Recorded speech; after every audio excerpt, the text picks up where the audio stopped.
Can you imagine that when you refuse to pay for something, it reveals exactly who you are? It reveals your level of consciousness, your degree of sleep, and your distance from genuine being. In this episode, Gurdjieff decodes the psychology of money from a mystical perspective. So listen with complete presence. And if these ideas make sense to you, consider subscribing to this channel. Nowhere does human mechanicality reveal itself more clearly than in relationship to money. Watch how people speak about spiritual development, inner transformation, the quest for higher consciousness. They use beautiful words, make promises to themselves, and declare their dedication to awakening.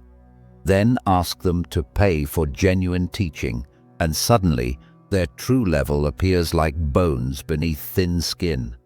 Everything must be paid for, I have told my students countless times, and each time I watch faces change, see calculations begin behind eyes that moments before were expressing deep sincerity about their spiritual aspirations. People want transformation the way children want candy, immediately, pleasantly, without cost or consequence. They fail to understand a fundamental law that operates throughout the universe. Nothing of value comes without corresponding sacrifice.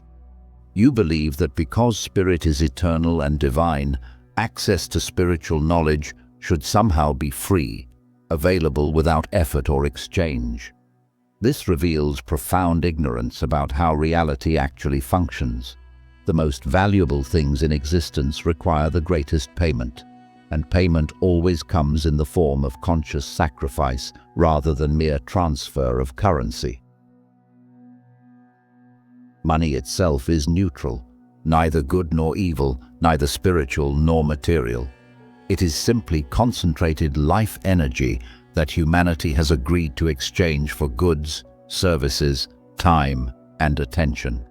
When I demand payment from students, I am creating a situation where they must consciously choose what they value more, the comfort of their accumulated resources or the possibility of genuine transformation.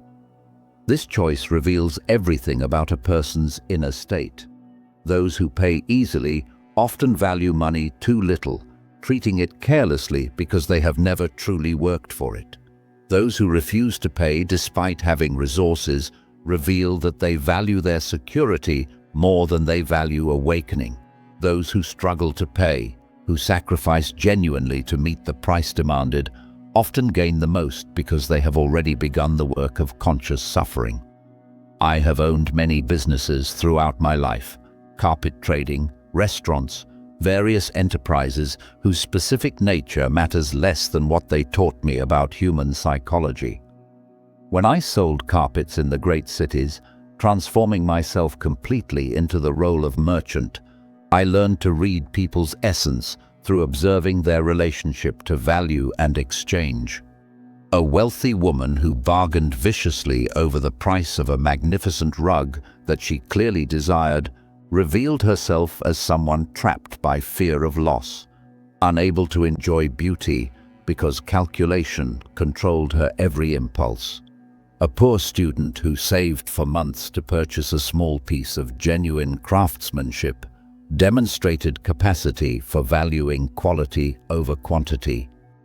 These observations became teaching tools more powerful than any lecture I could deliver. By creating situations involving money, I could force students to encounter their mechanical reactions, their automatic patterns, their true priorities stripped of pretense and self-deception. In my teaching center, I required significant payment from those who wished to attend. Many criticized this practice, claiming that spiritual teaching should never involve financial exchange. These critics failed to understand that I was teaching them through the very act of requiring payment, creating an opportunity for self-observation that no amount of philosophical discussion could provide. A man arrives claiming deep commitment to inner work, expressing beautiful sentiments about transformation and consciousness. I tell him the price for attending my school. Immediately, I watch his reaction. Does calculation begin? Does resentment appear? Does he begin negotiating, seeking special treatment, explaining his particular circumstances that make him deserving of a reduced fee? Each response reveals layers of his being that remain completely invisible to himself. The person who pays without complaint may be rich and careless with money, treating spiritual work as another commodity to purchase. The person who bargains reveals attachment to their accumulated resources stronger than their attraction to possible development. The person who walks away confirms that they were never serious about the work, merely curious or seeking entertainment. Only occasionally does someone appear who understands the sacred nature of exchange, that payment represents their commitment, their seriousness, their willingness to sacrifice something valuable for something more valuable still. These rare individuals often pay with difficulty, stretching their resources to meet the requirement. And this very struggle becomes part of their preparation for the real work ahead. Everything costs something. This is a fundamental law of existence that people spend enormous energy trying to deny or circumvent. Your society has created elaborate fantasies about free education, free information, free spiritual teaching available through books and talks, and weekend workshops that demand no real commitment. These free offerings produce exactly the results they deserve: nothing of lasting value, no genuine transformation, merely comfortable ideas that people consume like entertainment before returning to their mechanical existence. I have supported many students financially when I observed genuine need combined with genuine capacity for work. My father, about whom I have written with respect, possessed a quality rarely seen in modern times. He would help anyone genuinely in need, often to his own detriment, because he valued being rather than having. From him, I learned that money should flow toward those who value development over comfort, toward those whose work serves something larger than personal accumulation. When I gave money to support a student's basic needs, I was investing in their potential for transformation, betting that removing financial pressure would create space for real work to occur. When I demanded money from wealthy students who could easily afford payment, I was creating artificial difficulty, forcing them to feel the weight of their choice, making them consider consciously what they truly valued. The amount itself mattered less than the relationship the student had to the act of paying. 1,000 rubles meant nothing to someone with millions, everything to someone living on modest means. I adjusted requirements according to each person's situation, always seeking the payment that would create maximum consciousness, maximum friction, maximum opportunity for genuine choice. Human beings claim to value many things: love, truth, consciousness, beauty, meaning. Then observe how they actually spend their money and time. These two resources, money and time, never lie about priorities. A person may speak eloquently about spiritual aspirations while spending all available funds on comfort, entertainment, and status symbols that feed vanity. Their money reveals their true religion more accurately than any profession of faith. I operated carpet trading with the same intensity I brought to spiritual teaching, because I understood that consciousness must penetrate all activities, all domains of life. When selling carpets, I became completely the carpet seller, reading customers, understanding quality, recognizing value, negotiating prices with full attention. This was not separate from my spiritual work, but an essential expression of it. To be fully present in any activity, even a commercial transaction, requires wakefulness that most people never achieve.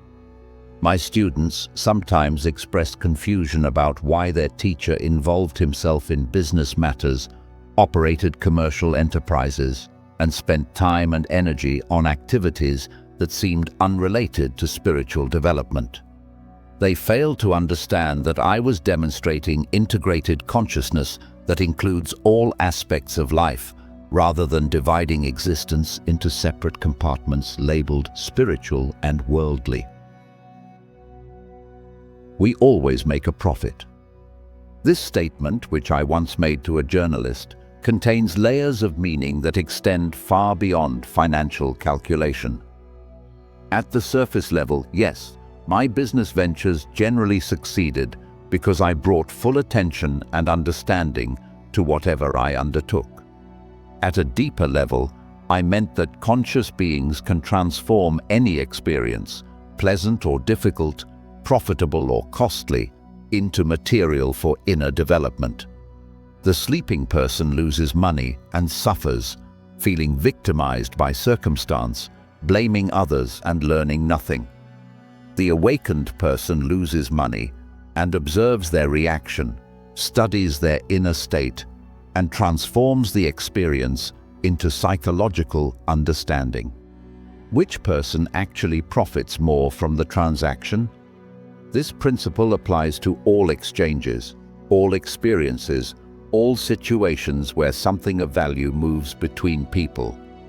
If you remain conscious during the exchange, you always gain something more valuable than whatever you might lose. Money comes and goes. Businesses succeed and fail. Fortunes appear and disappear. These external fluctuations matter far less than whether you remain present to experience rather than lost in mechanical reaction. I have been wealthy and I have been poor, sometimes within the span of months as circumstances changed and political situations shifted.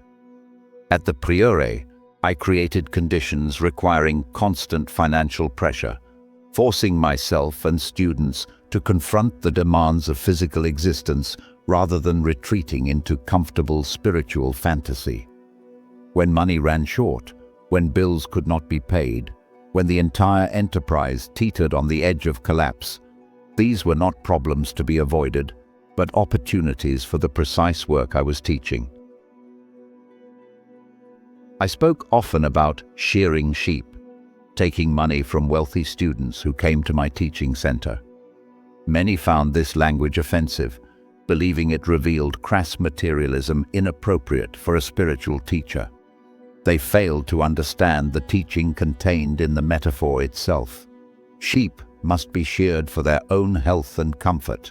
Allowing wool to grow indefinitely would harm the animal. Similarly, wealthy people carrying excess resources often become weighted down by their possessions, trapped by fear of loss, unable to move freely through life because attachment to accumulated wealth restricts their being. By relieving them of some money, I was performing a service similar to shearing, removing what had become a burden rather than a benefit. The money I collected from wealthy students supported the work in all its forms, maintaining the property, feeding people who had no resources, funding my writing, enabling travel to spread teaching, and creating conditions where genuine development could occur for those with capacity. The wealthy person's excess became fuel for the transformation of others. Their unconscious attachment converted into conscious service through my intervention. This may sound arrogant to modern ears trained in false humility. Yet I tell you plainly, false modesty serves no one. Better to speak truthfully about what you do and why you do it, than to hide behind pleasant facades that prevent genuine understanding. At the end of life, each person faces an accounting that has nothing to do with how much money they accumulated or how successful their businesses became. The only question that matters is whether they learned to be present, whether they transformed their suffering into consciousness, whether they paid attention to their existence rather than sleeping through it. Money provides endless opportunities for this essential work. Every transaction, every payment, every exchange offers a chance to observe your mechanical reactions, your automatic patterns, your true values stripped of pretense. Those who avoid situations involving money because they consider it unspiritual miss crucial opportunities for self-knowledge. Those who become consumed by money, making it their primary focus and measure of worth, fall into the opposite trap of allowing a single aspect of life to dominate consciousness. The path requires engaging fully with all of life, including its practical demands and material requirements, while maintaining enough separation to observe yourself moving through these experiences. This simultaneous participation and observation is the essence of the work I taught, and money provides one of the most accessible and revealing arenas for practicing this divided attention. Stop paying for something in impulse.